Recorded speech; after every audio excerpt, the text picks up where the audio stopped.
Yes, I got you. Thank you Okay. so much. I could see you trying to get me, and I was requesting, but I think you have too many people, so All right, I think that's what happened.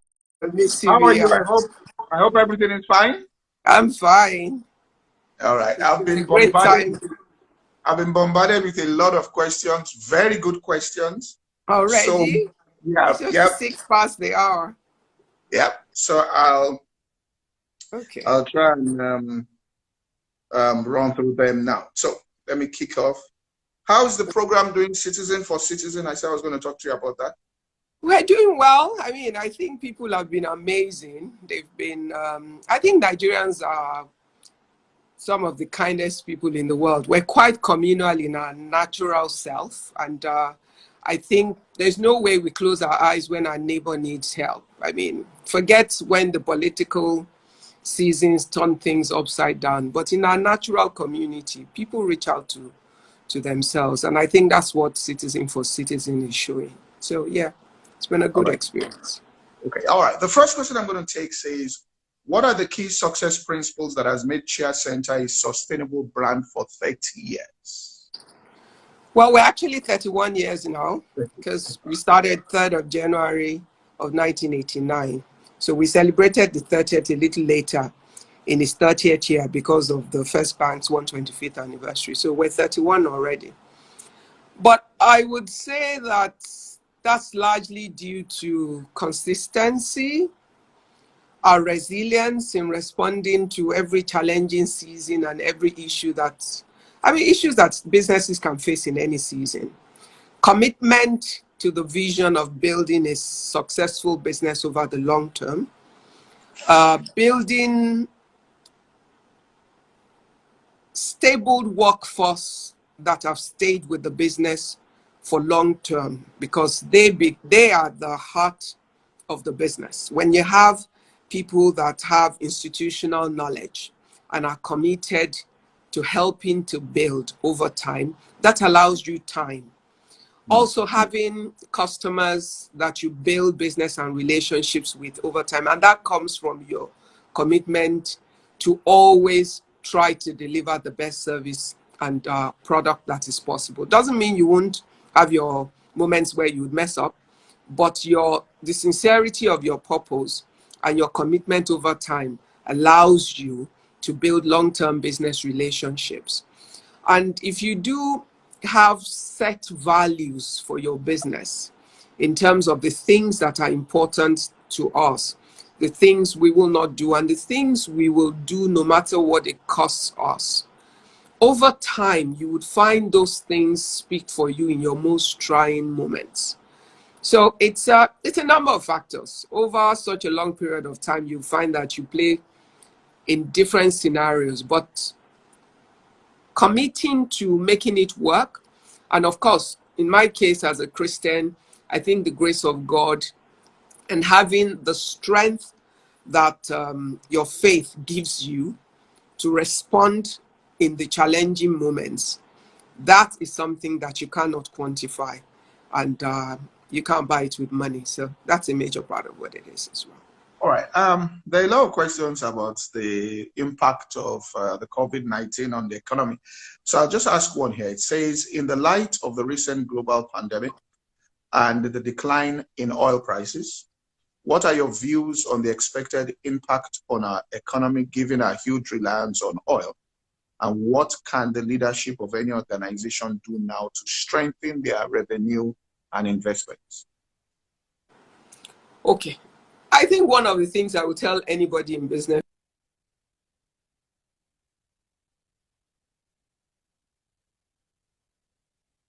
Hello, can you hear me? Is make sure you invest time in listening to professional analysis of the environment in terms of the impact of COVID-19 and some of the related factors. This afternoon, I logged into a webinar that was conducted by Augusto and Co. And they were talking about the impact of COVID-19 on the Nigerian economy, specifically relating it to factors that are local to us.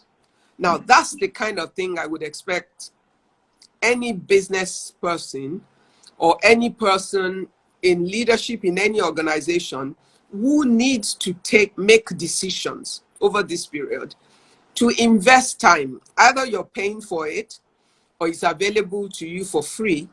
Sit in sessions organized by economists or professionals in the national economy in whatever form, and get professional deep knowledge of what the issues are. I can give you some idea, but I am not the technical professional that would give you the drilling down facts that you need. So what I'm saying is get an idea, but get more than that, because it's really important. What is clear that if the price of oil is down, the sale of oil is down because most of the world production is on lockdown in some way or the other. And there's like a price war going on. So we're selling at the lowest in a while and all of that. What does that tell you? That Nigeria, from oil revenue of about 90 something so many years ago to about 50 something in the last few years, is probably going to earn maybe about 20 something billion from oil this year. That there are other kinds of revenue that we've always had, but people haven't paid a lot of attention to, because we haven't realized just how much we're exporting people to other countries. You know, people complain about people going to Canada and going to everywhere, but they're actually a major source of revenue for our country.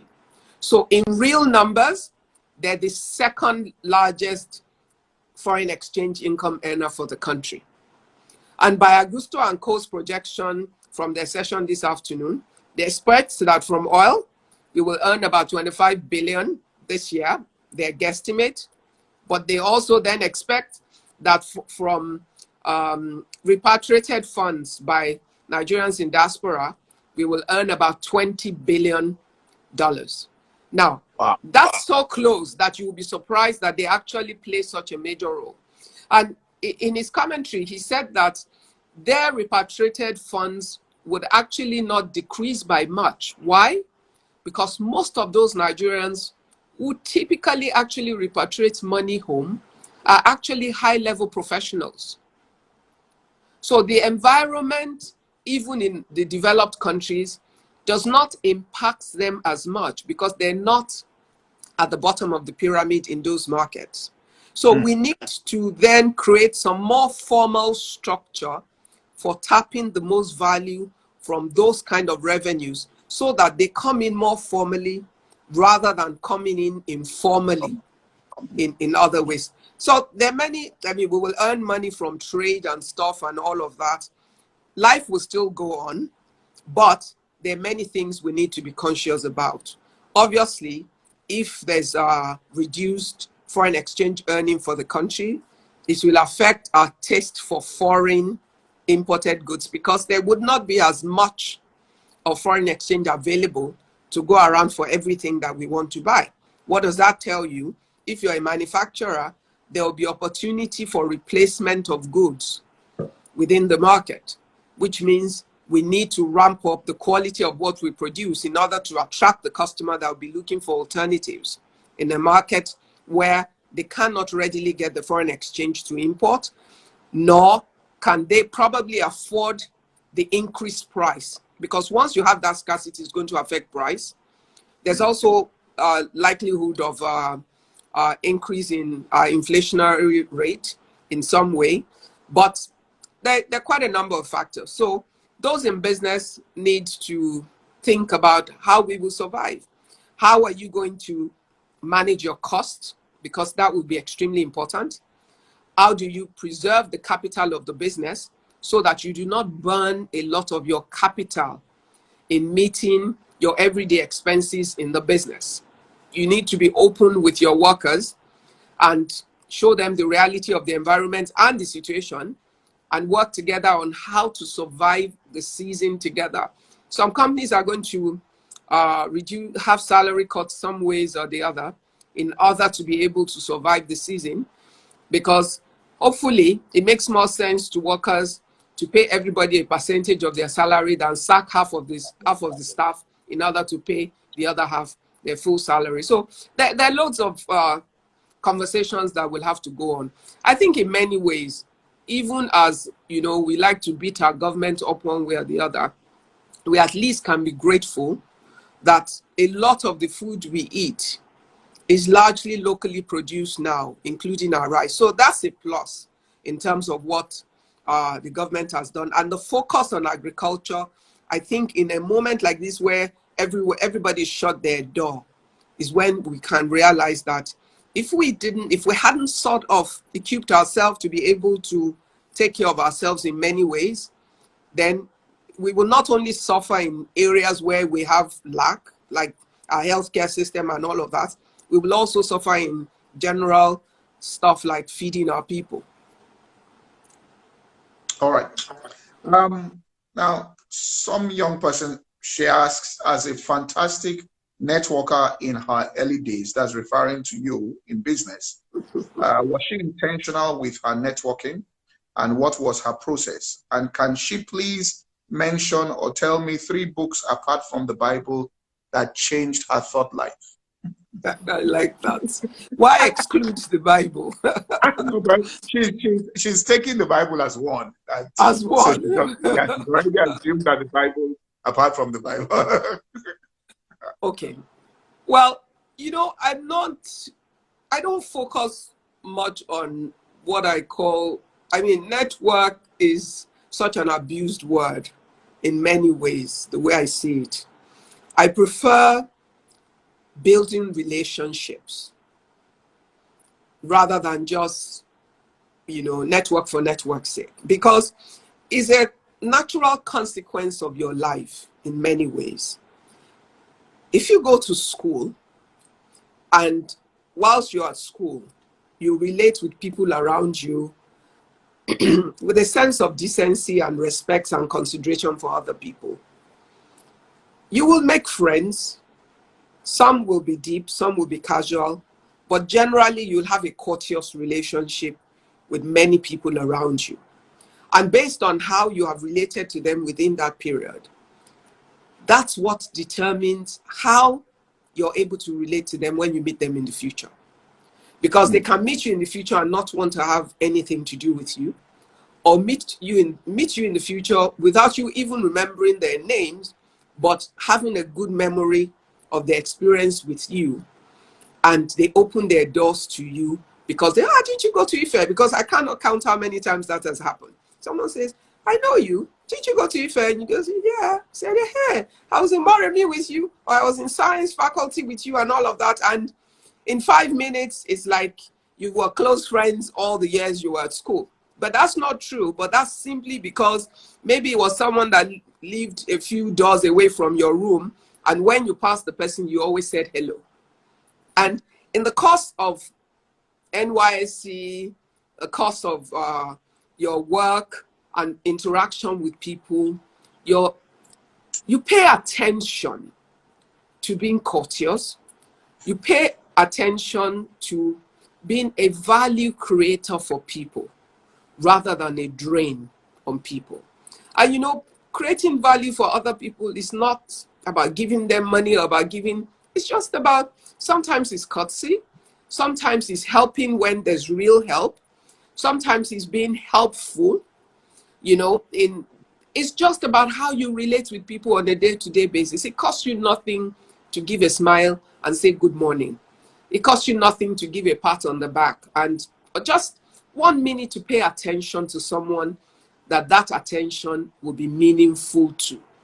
So that's what I consider more important. Building relationships, leaving a trail of valuable relationships based on how you treat people. Because you know what? Half the time, you really don't know who people will become. You can guess and think that maybe this one is going to become somebody and that's why you're going to be their friend. You could be so wrong. And some people play out to be bigger than you could ever imagine, but you knew them when they were nothing. So that relationship is more meaningful.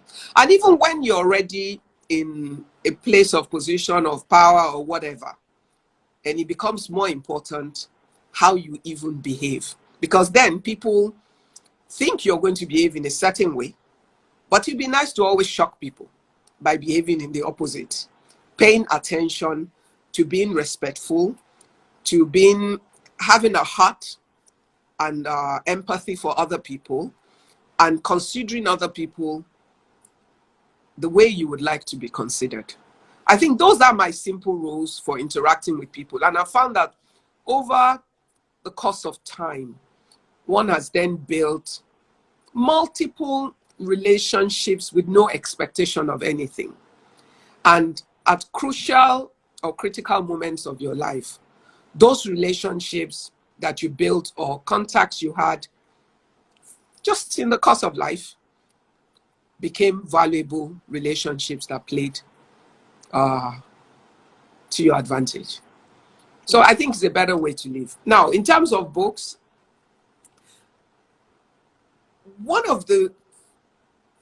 I don't know about 1, 2, 3 books, because it's just, I could read a part of one book and a part of another.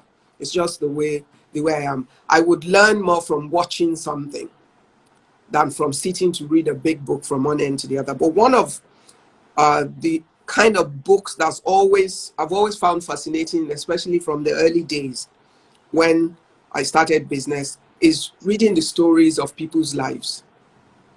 You know, how the journey of people's lives, reading autobiographies of people. Sometimes you consider them great people, but sometimes it's interesting people. Sometimes it's just the way they've lived their life and the lessons that I can pick and I can learn from that. So people's story fascinates me. And I find I learn a lot from either watching the stories of people's lives or reading autobiographies of people's lives, of how great companies are built or were built. All right.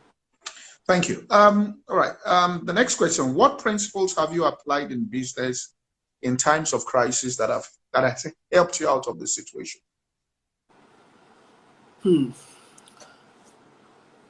For me, one and the most important thing is never to forget who I am. That you see, one of the biggest tests of your character, of your person, and of your value system is in the midst of a crisis. And it's the easiest place to drop your values. It's the easiest place to trade off who you are, because you are pressured by the circumstance and the challenges. Which is why it's extremely important to have a conversation with yourself ahead of your crisis situation about who you are, who you choose to be, and the things you will not trade off. So that when you get into those situations, those are the things that keep you stable. Because when everything around you is moving, those things stand. I'll tell you, one of my most challenging moments was in 2004. I had, the government had a change of policy overnight that effectively could have shut down my business totally. We had started as a full local manufacturing company. In our quest and desire to be able to produce faster, produce certain kind of quality, respond to the market, and all of that, we transited to become an OEM. We transited to become a company that was manufacturing through OEM companies abroad. We will design our own collection, and we had 5 companies in 5 different countries that were producing different parts and components for us. And we will bring back all of those parts and we will combine them together to form our collection. So that helped us to grow very fast. We could respond to projects very quickly. If you wanted 1,000 tables, and Nigerians, you must also understand the character of your environment. Most Nigerians don't plan as much as they should. So you're building a 10-story, you're putting up a 10-story office building. A few weeks to the opening of the building, you want the building fully furnished, and you're looking for furniture for 1,000 people. How do you find that overnight? It doesn't happen. That's not how projects should run. But typically, a lot of Nigerian projects do run like that. Now, what does that mean in business terms? The company that has the capacity to respond to that urgent need will always get the transaction. And after a while, I saw that trend and realized that if you were going to continuously deliver the right quality and not have to compete with the lower quality person, the person selling lower quality furniture in the business, who had imported all of this junk and was able to deploy them, you're going to have to find how to deliver that quality that you want, but at the speed of time that the customer requires it. So transiting to using OEMs gave us a chance to compete in that circumstance, because we had our quality components waiting to be combined once we did the space plan for the project. And we could always tell the customer, you either have the space plan ready for us, or you allow us to do the plan for the building. Once you approve it, we will do the plan based on our components. And we would move in a matter of a week or two, we can set up a large number of people to sit in an office space, or at least get them started and then continue the transaction. And all of a sudden, the government had a change of policy that said you could not import any form of furniture. And effectively, that was going to paralyze our business as we knew it at that point in time. I had a few options. To continue to do what I did, but to smuggle the items in. Now, when I was starting business, I had chosen for myself two key principles. I was never going to pay a bribe to get a job, nor was I ever going to sleep with a man to get a job. They sounded like, the idealistic values of a young woman who was not going to go very far with those principles. But that time in 2004, I remember we started January 3rd, 1989. This was 2004. It was just a few years down the line. No, it was 15 years after we had started. Yes. So 2004, yes, it was about 15, 16 years after we had started. Anyway, I couldn't smuggle because that was totally against the values I had chosen for myself. Two, I could not bribe because that was totally against what I had chosen for myself. It was either I let the business go or that I found a legal solution to survive as a business. What your values and those pre-decision, what it does, it forces you to creatively search for a solution. It makes you think deeper. It makes you innovate in a situation that everybody else is pressured with at the same time. And that led to a joint venture partnership with the largest French manufacturer of office seating. Since I knew that my values did not allow me to do those things, I went in search of solutions. I went to a company that was most unlikely to come and invest in Nigeria to say, come into Nigeria with me and let's do this together. They laughed because they're the largest in France, one of the top 10 in the world in their sector. They had no investment outside of France at that point in time. Was Nigeria going to be their first place to go? But this is where my faith comes in. I had a God that I knew all things were possible with him. And I dared to believe him. And I also knew that I had a value system that restricted the lines I couldn't cross. So I had to fight for my business, because I said to myself that I know that God has established me in this business. And He's not the God that establishes your feet upon a rock and kicks the rock from under your feet.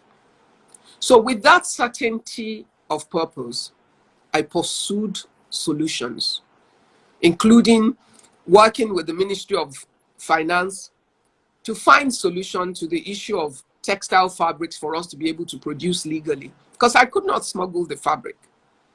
I had a joint venture set up. I had a factory built, but one of my raw materials was going to be a certain quality of material, and it was part of what was banned as well, as part of the overall ban. And I could go to the ministry with a full report that I'd asked a firm to make for me of what was going on in the entire textile industry. And because I'd made that effort, God granted me favor. The Minister of State for Finance then, Ninadi Usman, had met a friend of mine on a plane, and my friend told her about my challenge and what I was trying to do. She didn't know me from Adam. She then said, let her come to my office. And I went to her office. She called the Controller General of Customs, sent me to him.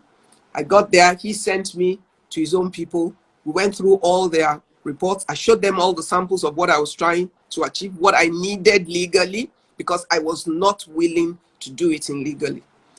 And in working with them, they found out that they had the right code for me to be able to get in the right kind of fabric I needed legally. And that's how that textile fabrics for upholstery became excluded in itself.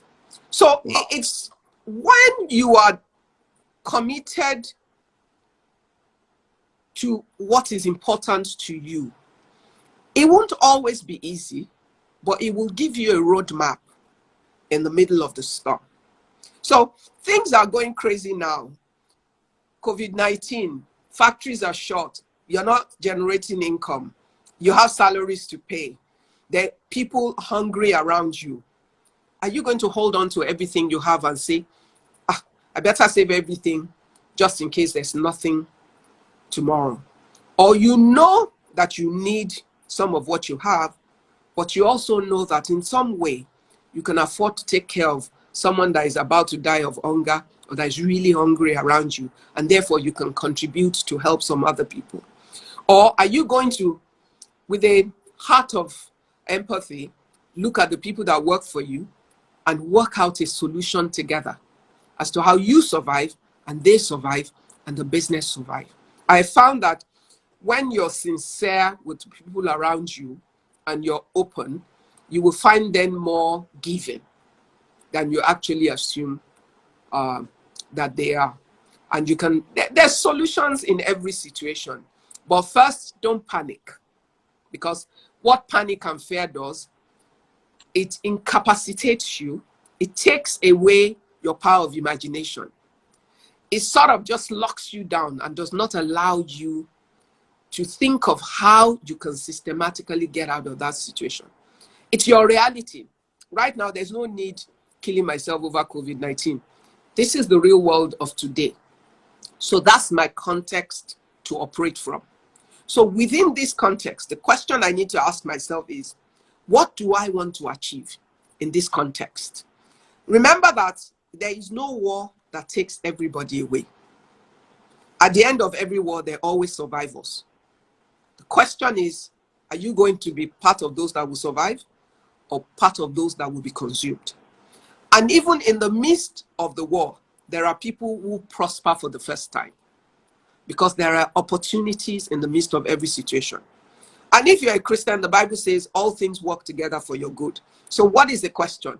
What is the good for me in the midst of this situation? Now, that means you're praying about it. You're trying to discern. You're strategically looking at the opportunities around you with respect to the talents and the gifts that you have and the strengths that you have. And you're able to determine, how can I play? Where can I play? Where can I add value? And where can I take value? But you need a certain mindset in order to think through it. Powerful.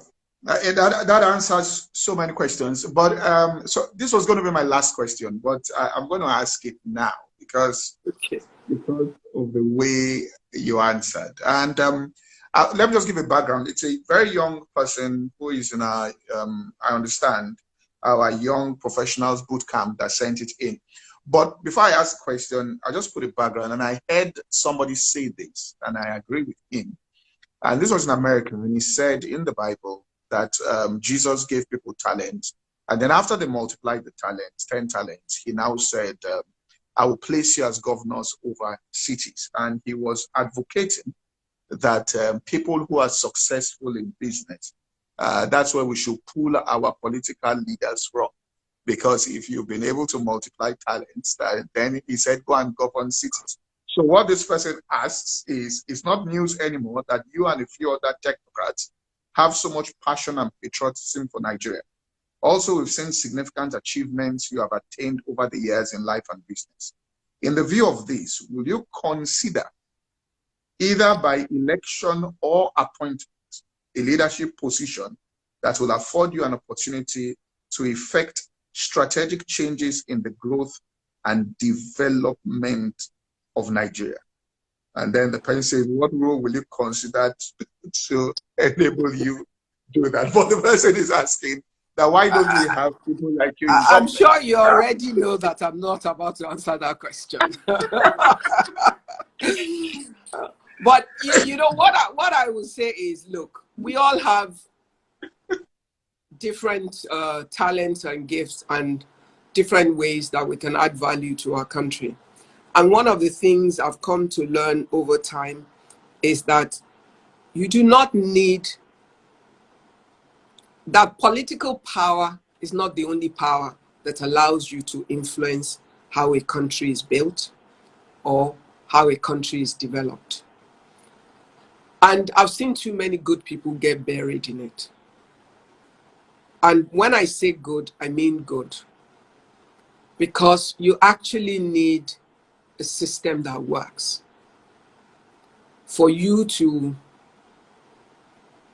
get a critical mass of those kind of people you're describing to be in the system and survive. If you throw, you know how Yoruba people say, one poor man in the midst of many, one rich man in the middle of many poor people. That who is he? Is a poor man.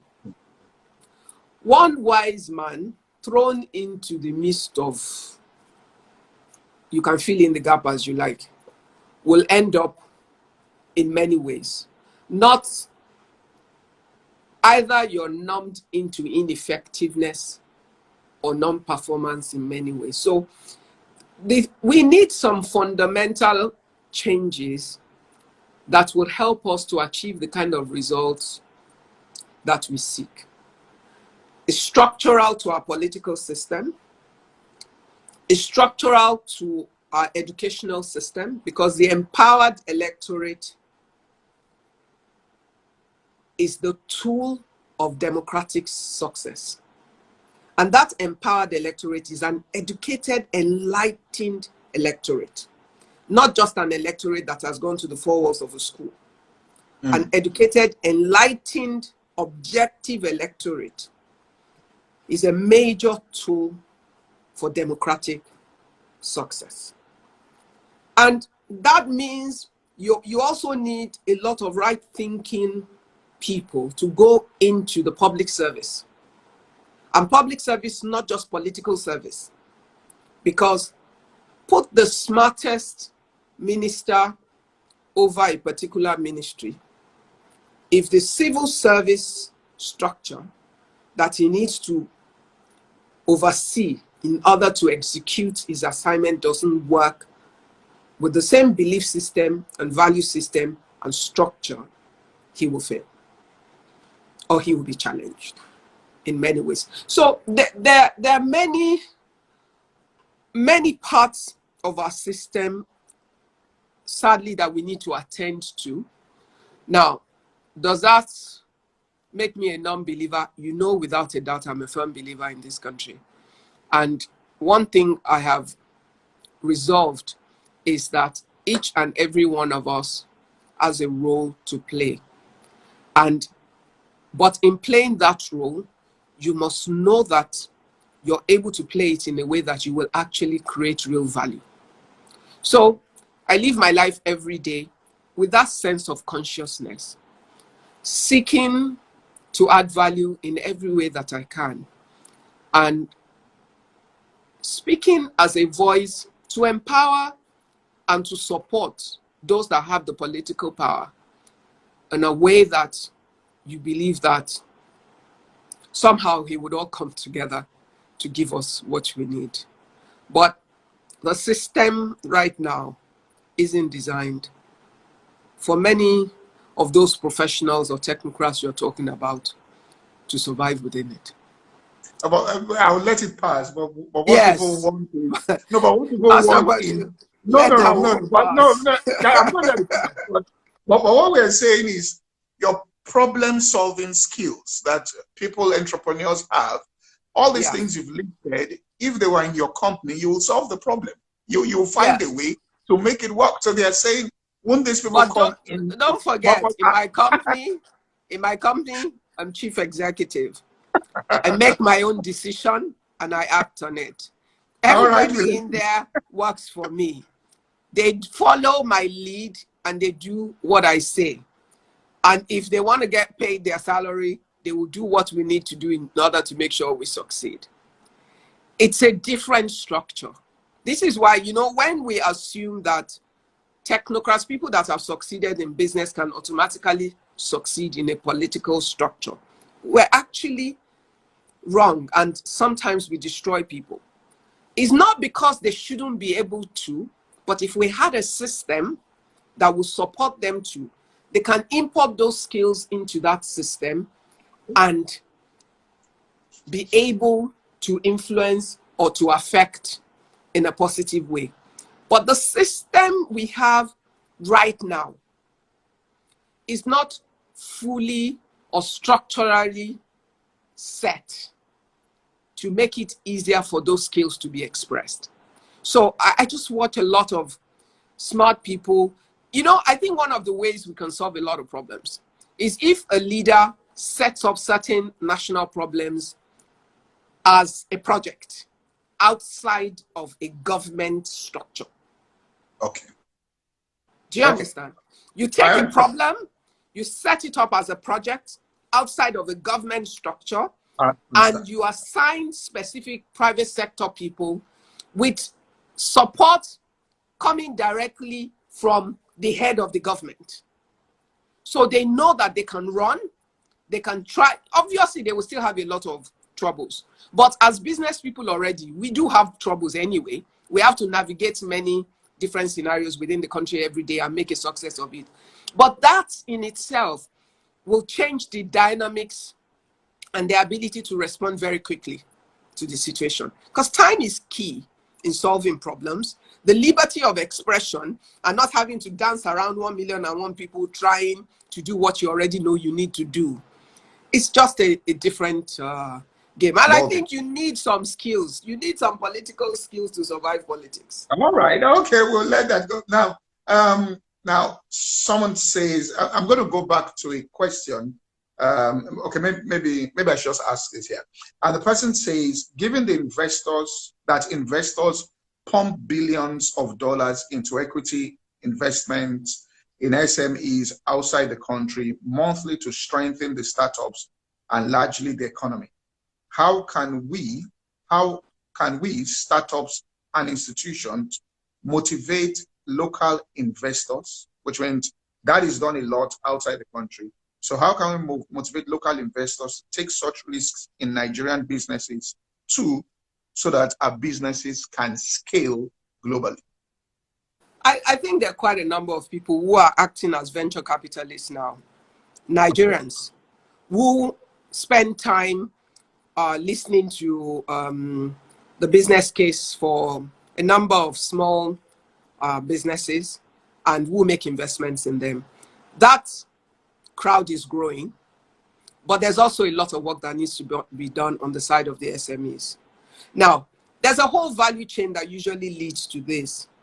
There needs to be a starting point, which usually in those countries the person is referring to, the starting point is from grants that government makes. that allows the companies to test their idea. Because the best business case is a bundle of assumptions. The hypothesis, you assume this to be this to be this. Until you actually get on the field, you don't know if your hypothesis or your theories, if they're true. So generally, grants from government will tend to allow you to test that. When you have your proof of concept and you're trying to do your first level of skill, there'll be a lot of people who know you, who believe in you, who trust you, generally family and friends around you and all of that. You find that next level of support.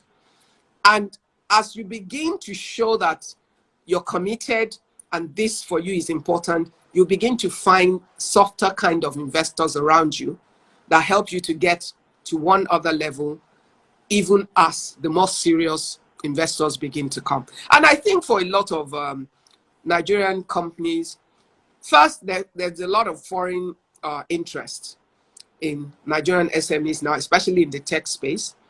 But there are also quite a number of Nigerian investors.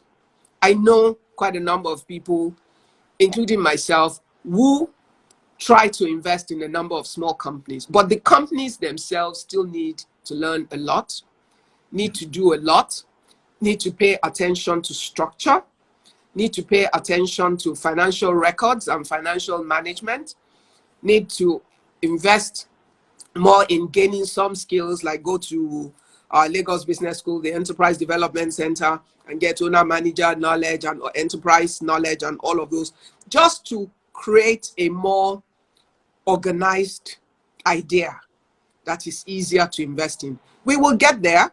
These things are not done overnight. And the banks themselves are trying in different ways to de-risk SMEs so that they can more readily create financial structures that will support their growth, which will then also make them more attractive to investors in total. It's a process. We will get it. I think it's a lot better now than when we were starting 31 years ago. So I think we'll get there, a stage at a time. All right. Thank you. The next one says, what advice will you give to a small business owner who is currently not making money, all right, because of the COVID-19, but has essential bills to pay, staff salaries at the end of the month, rent, bank loans, especially a business without cash reserves? Well, I think you're going to look at your own particular situation and evaluate.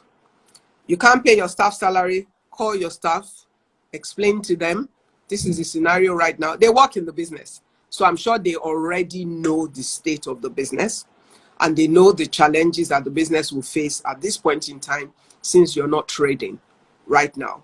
And agree something with them. Don't try and impress anybody.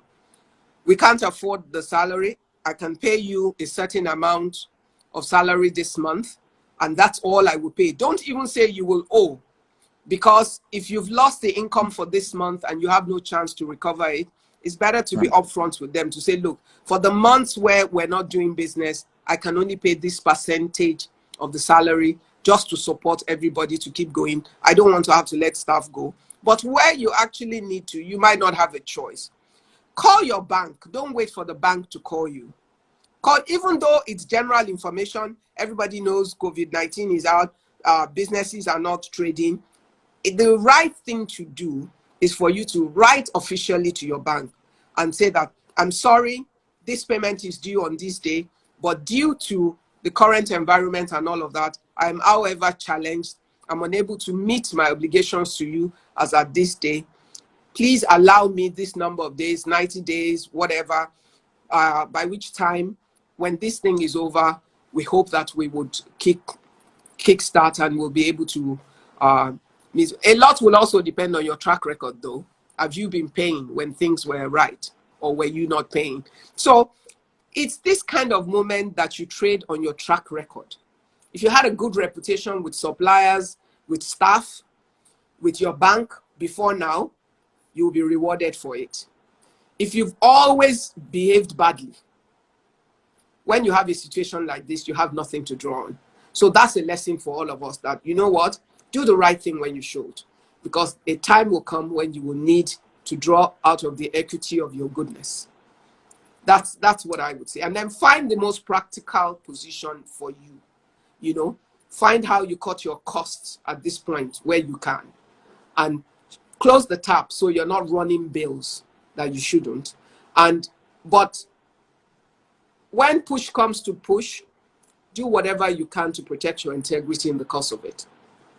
And sometimes that means using your personal resources to close the gap so that you'll have a tomorrow where the business is concerned. You will find that important in some situations. Okay. All right.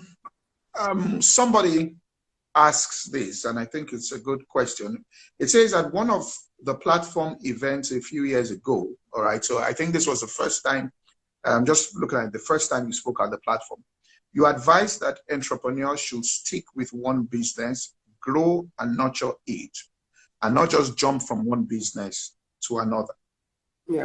So the question says, what advice do you have if new technology coming in could potentially wipe away a business you have built for years? How do you deal with that? Look, you must always live your business life with the reality of the context of your season and your business situation. If there are changes going on in your business, your ability to adapt is critical for business success and business sustainability over time. You must understand the trends within your industry, which is why you need to always seek knowledge. You know, go for fairs, go for conferences, all the knowledge you can within your industry, so you're not surprised, so to speak. Because new technology doesn't just appear overnight. You would already see that the industry is trending towards something. And as the industry is trending towards that, you can begin to consider what your options are and what decisions you need to make for your business. Sometimes you need to totally change gear. Doesn't necessarily mean change gear in terms of industry. It can mean change gear in terms of your approach to the industry or the way you produce. You might have always done it one way, and then you find out that if you're printing one way and all of a sudden 3D printing or digital printing is the order of the day, that's the quality the customer is looking for, but you insist because you bought some particular machines for God knows how many millions of euro or pounds and all that, and you think, no, there's no way this is the something, you're going to lose out.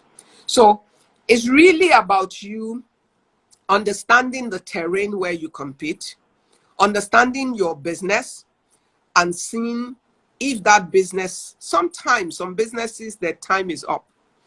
It's like considering the difference between Betamax and VHS. They wanted to serve the same customer, but two different technology came out at different times. One seemed like it was going to win. The other came out shortly after, but eventually Betamax was killed and VHS survived. But where is VHS now? Displaced by what? By CDs. Where are CDs now? Totally gone. What killed Kodak?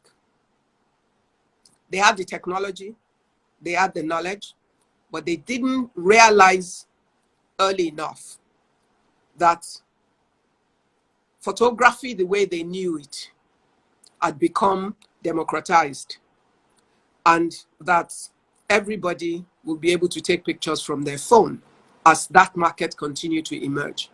And they had other solutions that could have made them a leader in other areas based on the same skills and innovative environment that they had.